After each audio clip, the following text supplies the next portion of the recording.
Welcome to the Wingman Show. My name is Drew Brown, and my wingman, my man, the number one guy I know, Dr. Paul Thompson. What's up, brother?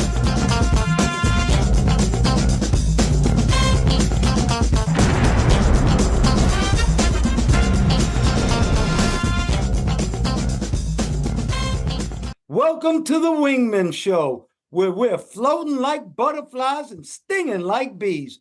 Rumble, you two bad-ass jet pilots. Rumble. Welcome to the Wingman Show. My name is Commander Drew Brown. My wingman, my friend, the guy who watches my six, is Dr. Paul Thompson. Hello, Brother Paul. How you doing today? Oh, Mr. Drew, it's good to see you on this great day. It's always a great day to see you. I like your shirt. Thank you, my Bundini shirt.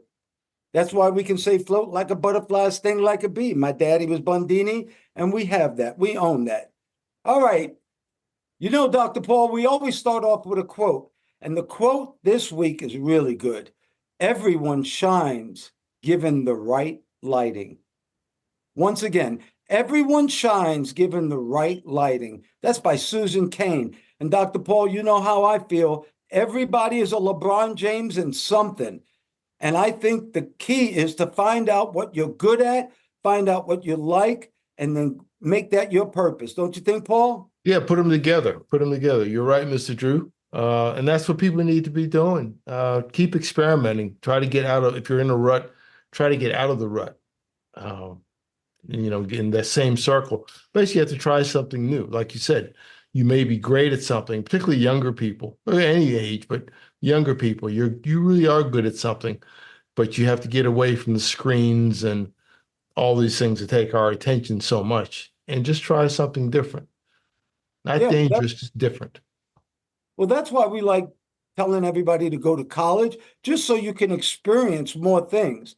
I mean, you don't know what you want to be unless you know what is out there.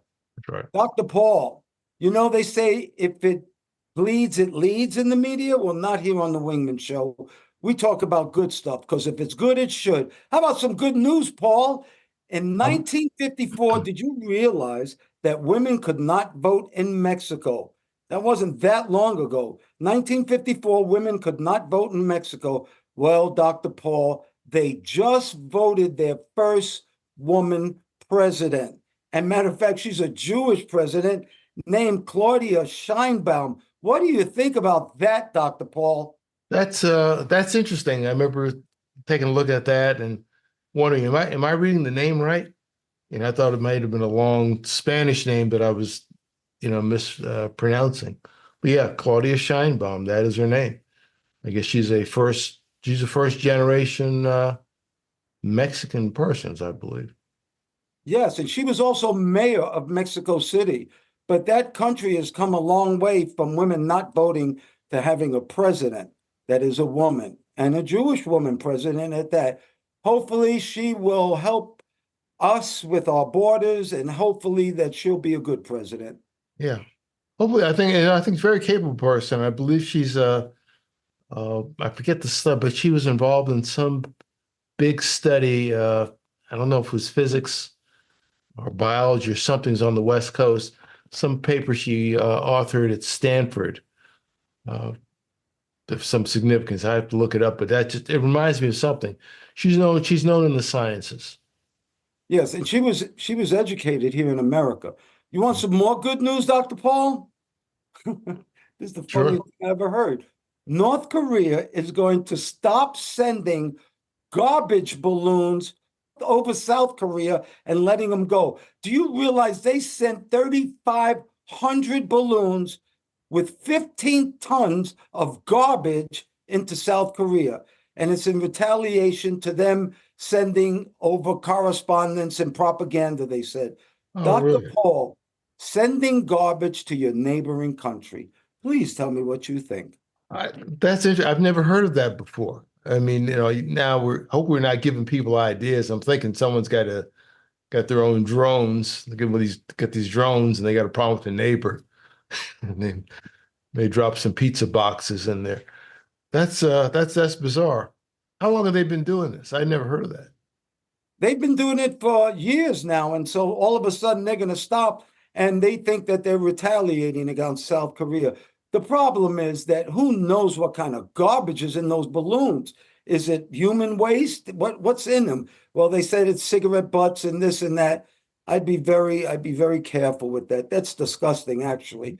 Go ahead, Paul. No, I was gonna say it is. I mean, it is bad. When you say balloons, the first thing I thought of was the Japanese used some balloons during World War II, and the goal was to get them to float into the U.S. and explode. And I think one did. I believe it was in Oregon.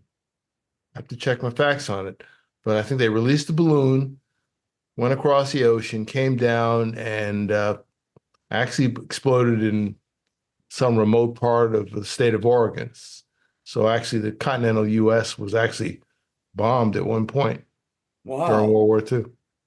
That's why you're so good, Dr. Paul. You Yeah. come up with this information. I don't think any of us would have ever known.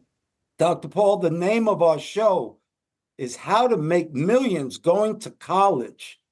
Become a baller, a shot caller, become an athlete.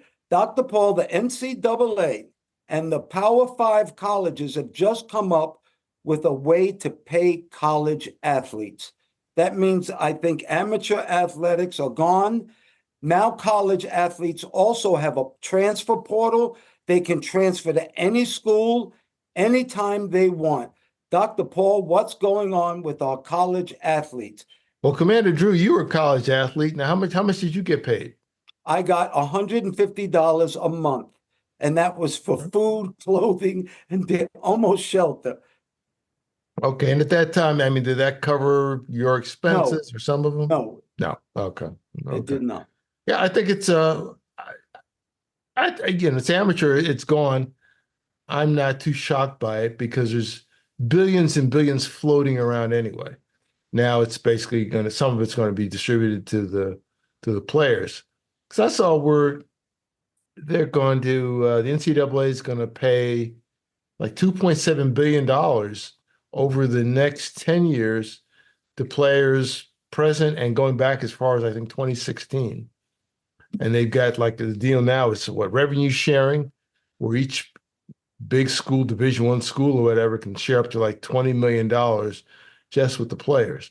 I guess they did this to get out of this. They were like three antitrust suits, which is basically something, Sherman Antitrust Act to get you away from price fixing and restricting competition.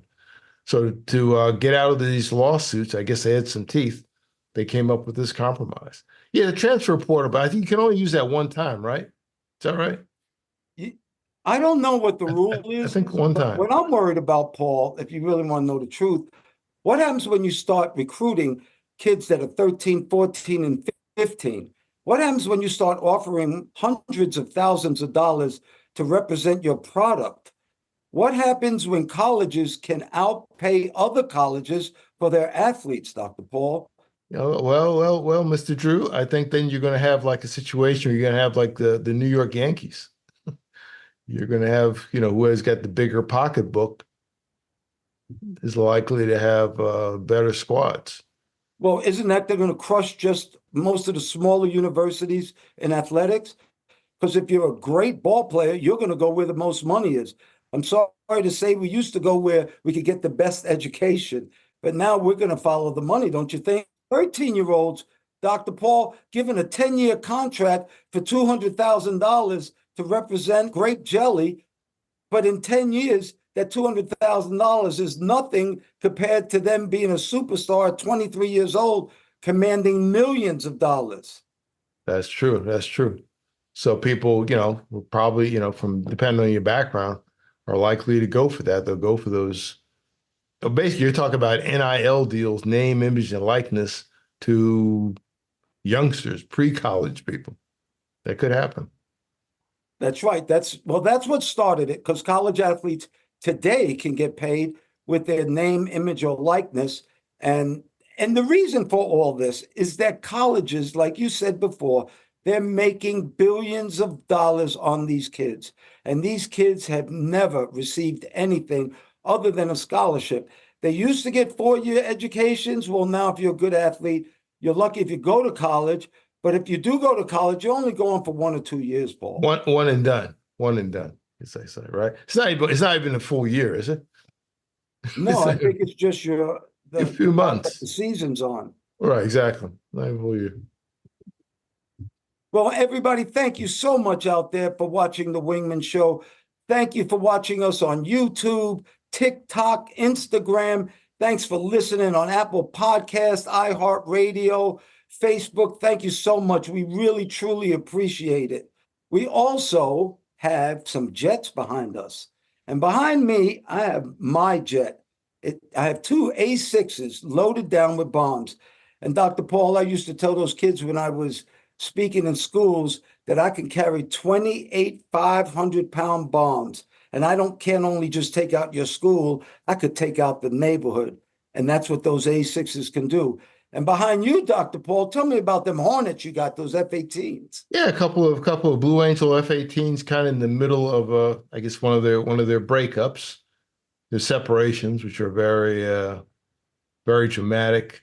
I've seen the Blue Angels many times. I've seen the Thunderbirds a lot of times. I enjoyed the U.S. Air Force Thunderbirds, their flight demonstration team.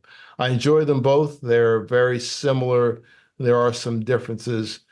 One of the things with the Blue Angels, the color schemes, because of that gold lettering with the blue, it just contrasts better. For me, it's a little bit easier to see what's going on, as opposed to the Air Force airplanes are kind of cloud colored, They're and red, it white, and takes. blue, aren't they? Yeah, well, some of yeah, they are, but most of them they seem to be they blend in with the sky to me. So I got to look an extra second to see exactly. Oh yeah, okay, this one's inverted, as opposed to the blue that's just more of a color contrast. And what are the Air Force, what are they flying now? No, F-16s. It's been F-16s They're for flying F-16s. yeah, as Yeah, long those as are super bad planes also. yeah. Yeah, at one point they were both flying F-4s. The very first time I saw one when I was in college, it was the Air Force Thunderbirds. They were just doing a practice. And I just happened to be at Myrtle Beach, South Carolina on a unscheduled trip. I'd never even heard of them before. And they were doing a practice right over the motel we were staying at when they had like probably like no rules. They were probably like going like 100 feet or maybe 200 feet at the most. It was quite dramatic. Well, we love flying those jets, and I love watching jets fly, and sometimes they're so cool looking. I actually think to myself, did I look that cool? And I guess I did. All right, everybody, we have a website, wingmanshow.com. That's wingmanshow.com. And we have a newsletter that comes out every week. And our newsletter this week is how to get a sports or entertainment agent. And that might just be good for these new high school kids. Huh, Paul? That is great. Yeah. Well, I'd say to anyone, be careful, and particularly if you're a caregiver to a young child or a young person, be very careful who you pick up and make sure that you vet them, check them out thoroughly. Because like anything else, it's easy to be taken advantage of. 100%. And I would also align myself with a good lawyer. Yeah. Yes. 100%. On that website of wingmanshow.com, we have a frequent flow line. And that means you guys out there can ask Dr. Paul and I any question you want, and we will try to answer it. And so this week, our frequent flow line is a woman, 46 years old, from Oakland, California. She has a 14-year-old daughter who's very interested in flying. And she wants to know from us, how much does it cost? What should she do? And what are the steps she can take with getting her daughter interested in aviation? Well, she's interested how to get her involved in aviation. Dr. Paul, you want to start that one off? Yeah, Mr. Drew, I would say the easiest thing to do if she's got this interest, it'll cost you a few dollars, but get this they call them discovery flights. A discovery flight where you can just go up for 30 minutes or an hour and fly around. The rates, I've seen everything from $50 to $250. And a lot of that, your flight training, the cost is going to depend on really where it is and the company, because these are for-profit businesses. So it's not going to be free anymore. When I did that, I did that many years ago, and I remember it was $5. It's great. It's not Wow. $5 anymore. Oh, I, wow. I haven't seen anything under 50. They'll take you up for an hour for 250 some places, or 150 or something. Allocate, I'd say at least $150. And the value there is that you get a professional instructor, take her up, fly around, get to see everything and get a feel for it. Nothing is totally free, but that's probably the easiest way. And you can find that at probably just about any flight school, wherever you're living in Oakland. It's all kinds of airports around there. But Paul, don't you think also that there are groups involved? I'm sure in California, plenty of them, youth groups and little aviation clubs. And there was also like junior cadets and things like that. And once again, if she really gets interested, she can go into high school ROTC, can't she, Paul, and learn aviation there. Yeah, yeah. High school ROTC. I don't know if the Air Force has anything. There's Army ROTC and Navy ROTC in high schools. I don't know about the other branches. You can learn things there. There's something called the Commemorative Air Force. Used to be called the Confederate Air Force. They're in some places. They Yeah, would don't give join the rides. Confederate Air Force. Don't join the Confederate Air Force. Well, yeah, don't want to separate right away. You'd be on a But losing team. You get it? that's true. That's true. They changed their name some years ago. Yeah, they would take people up. There were other groups. Civil Air Patrol is a Civil possibility Air too. Patrol. That's the one I was thinking of, actually, Yeah, Paul. I should have thought that first. I have a friend that's been involved in that for almost 50 years, and they do a lot of stuff with children, and that's also a very great place. That's actually the Civil Air Patrol is really kind of it's in it for those who don't know. You know about Civil Air Patrol, don't you, Drew? Yeah, I've heard of it. I haven't Okay. been active in it. Dr. Paul, I didn't want to fly an airplane until 2 months before I joined the Navy. So Okay. I didn't do it through civil aviation. You flew regular civilian airplanes. I've never flown anything but a military airplane or a military jet and then a FedEx jet. So Okay. I just don't know much about civilian flying. But I do know that if she's 14 and she's really interested in flying, she has to do well in math and science. And she really needs to dig deep into that. And if she's ever thinking about going in the military, those are big requirements now, don't you think, Paul? Yes, absolutely, Drew. Yeah, there are certain basics you have. If you have to be a commissioned officer, you have to have a 4-year degree. That's been true from the 70s. So there's no waiver on that. No, and a 4-year degree. Well, my degree is in business. I got a major in business and a minor in economics. I don't think they're looking for that anymore. I think you have to be in that engineering, math, technology sort of pipeline. That is preferred because that's the way things are going. Everything's technology in your pocket. So she should be all right with that. She just asked how much it costs, get a private pilot's license. That can be kind of pricey now. I've seen numbers from 12,000 to $35,000 just for a private pilot's license. Again, it depends on where you are, depends on your location. But Paul, you can learn how to fly, and then you can be an instructor, and then you start getting those hours for free and getting a little pay. A lot of people do that to get Yes, their hours up. yes, that's true. Takes a while. Building time is the term they use. That's Building correct. time by instructing someone else. She becomes an instructor, and she has a commercial rating at that point too, and can charge money and get paid. Yes. Well, Paul, that brings us to a Wingman PSA from the 11 Facts in Life on the fact number 9. Meditate and observe a Sabbath. Meditate and observe a Sabbath. Dr. Paul, observe a Sabbath. Now, I'm not telling, this is not a religious Sabbath. This is your own Sabbath. I believe everybody needs a day of rest. I mean, it was written a long time ago about a day of rest, and that's true. That's why every night when we go to sleep, we rejuvenate our bodies. Well, there are a lot of people that are workaholics and they just want to go, go, go, go, go. That engine will burn out. So if you learn how to meditate and take it easy, you should have a day of rest.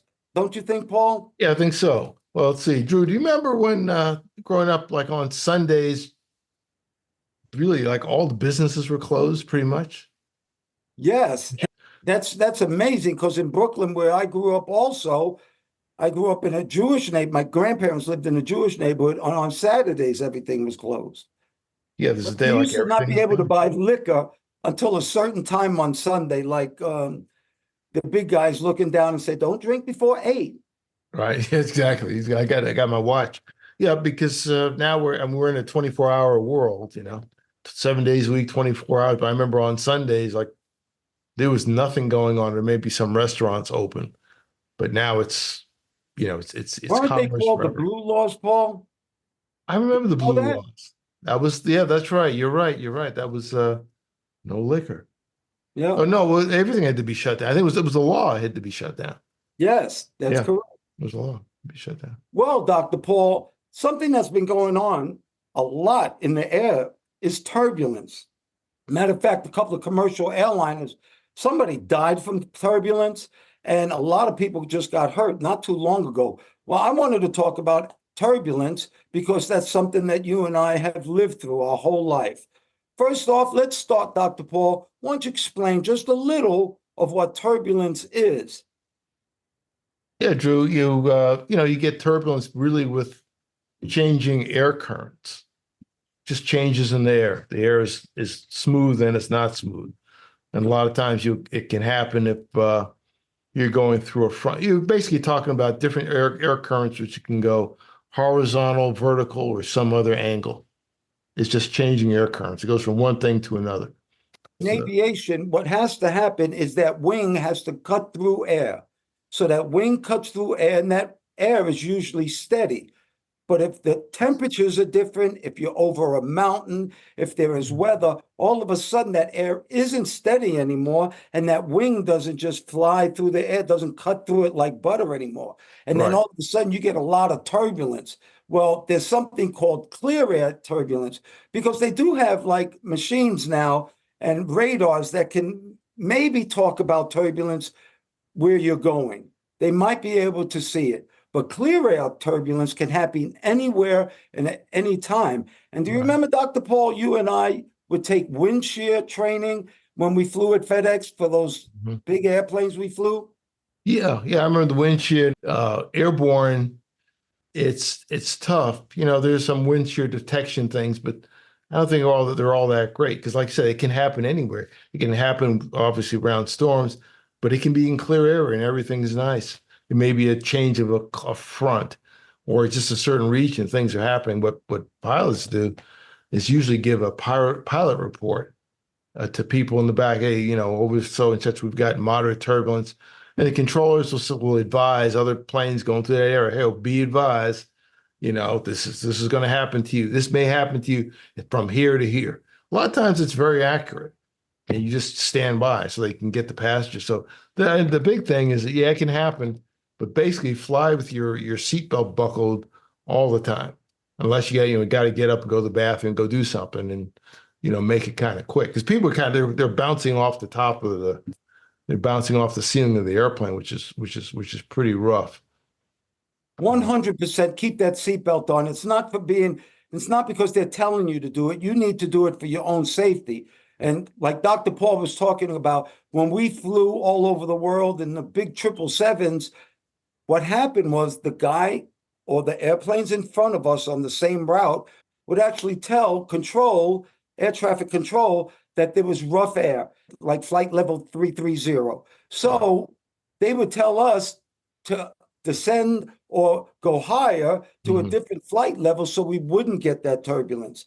Do you have Yeah, any personal experience with turbulence?